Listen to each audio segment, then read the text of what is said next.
Hi there guys, it's Alex here from Inquisitive Pixel, and today we're taking a look at Dungeon Defenders. Dungeon Defenders is a tower defense RPG. So the basic gist of the story is that the heroes have gone off adventuring and they haven't returned.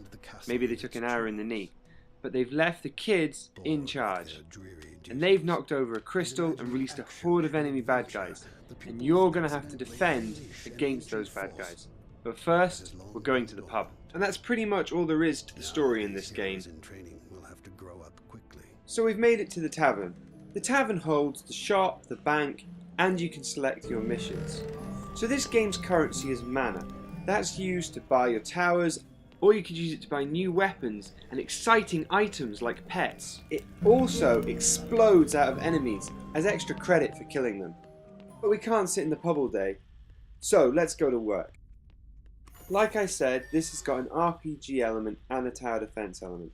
So the tower defense element is work out where the enemies are going to come from, put towers down, watch them explode. You can build your towers in the build phase or in combat. The build phase allows you to plan your tower defense, and in combat it means you can just quickly shove some down, just to stop your crystal getting destroyed.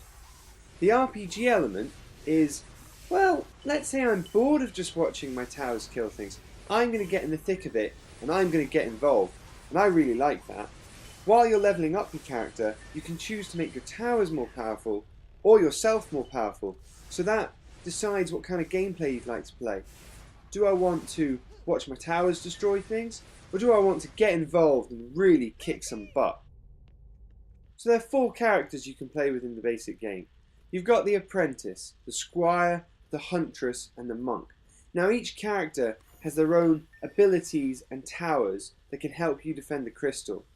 The apprentice, he's your basic tower defense guy. He puts up towers and watch guys get explode.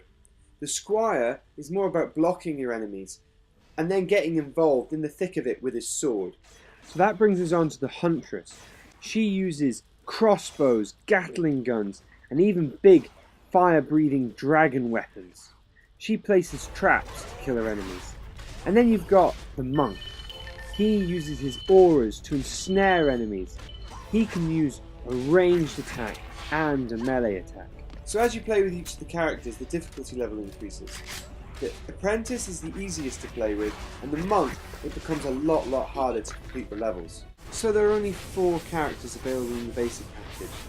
Yes, I know there's more available in DLC, but this review is just what you get off the shelf. But let's not get too down about that just now.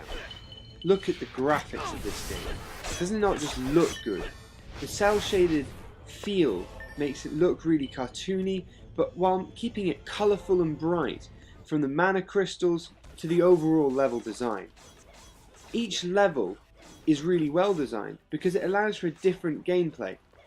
You have to look at your minimap and decide where you're going to place your towers in order to get the best effect, but also where you need to be in order to make sure your towers don't get destroyed and enemies don't get to your crystal. It sounds good as well. The soundtrack's alright, it's got great sound effects, and you get little cheers from the kids when you win a level. Okay, so we've covered a lot of the great things about this game. Let's cover some of the negatives. Like I said, there are only 4 characters to play with. The difficulty curve is a bit steep because you can only really complete the game with the apprentice and the squire. The huntress, you can get close, and the monk, it becomes near impossible.